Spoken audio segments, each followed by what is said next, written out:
Hey everybody, it's Matt from Wilson's Cider House out here at Wilson's Farm.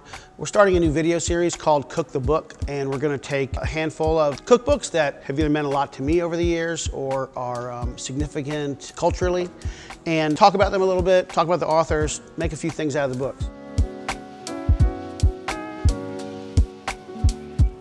The first person we're doing is John Thorne.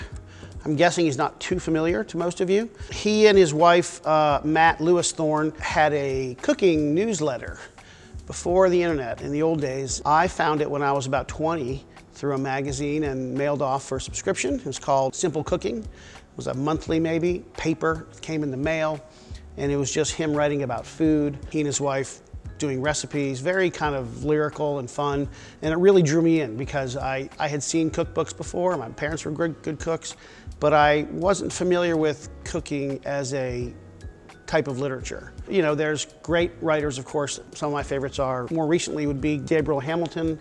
Older ones would be like MFK Fisher and Elizabeth David. Jim Harrison is someone I would recommend looking for. He's an amazing writer. But he was someone I had never heard of, and then I saw it in one of the magazines, probably Gourmet, when I was 20, and mailed off for the newsletter. Real interesting. He and his wife lived in Maine, and they didn't have jobs. They just wrote this. He's won Beard Awards years ago. But all of his newsletters are in his 3 or 4 books.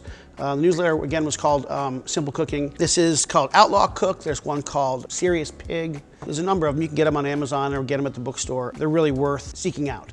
He has a way with words that is kind of unmatched to me in a lot of ways. I pick his book up and I'm reading, and every 3rd or 4th paragraph, I highlight a sentence or two that I never want to forget because it's said so well. The recipes in his book kind of go from, he takes a subject like meatballs, and he kind of writes an essay or two throughout that chapter, putting in a recipe here and there about that subject, and then it kind of evolves into something else by the end. A chapter on sandwiches evolves into bread being fried in fat. There's just kind of a wide array of ideas and stories about their lives.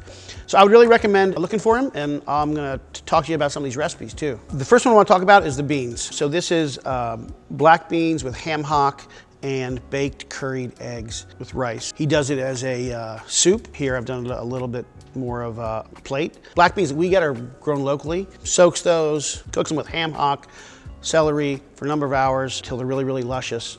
He talks about this in the book, but often with a black bean, a lot of beans have a sort of rich, fatty texture, and black beans are kind of a little more meager.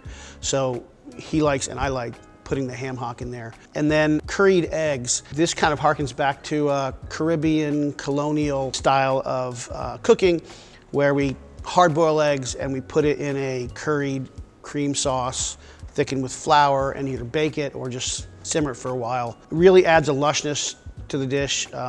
It's in this book. It's simple. All this food is simple, but really worthwhile and really delicious, actually. The next thing I'm going to talk about is this thing he calls drippin' fry bread.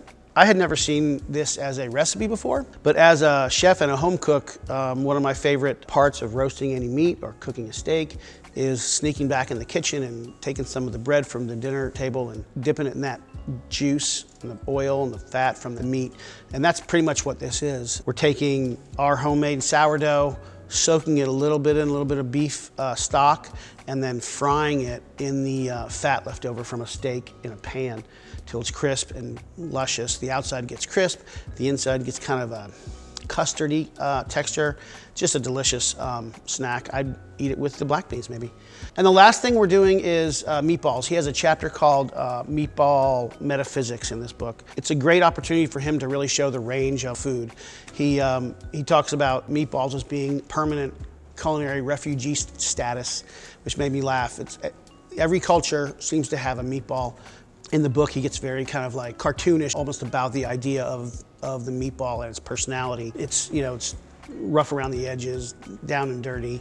It's really great writing. This one is a Middle Eastern meatball, very simply made with salt and pepper and olive oil and onion, and then wilted down with chickpeas and spinach. At the last minute, frying a bunch of garlic and toasted coriander in olive oil and mixing it in. Again, it's a delicious thing. You can do it with the rice. Anyway, there's probably another 30 recipes in this book throughout. Again, the recipes are almost a second thought to the book itself because the writing is just wonderful. Highly recommend it. Any of his other books as well. Again, his newsletter was called Simple Cooking.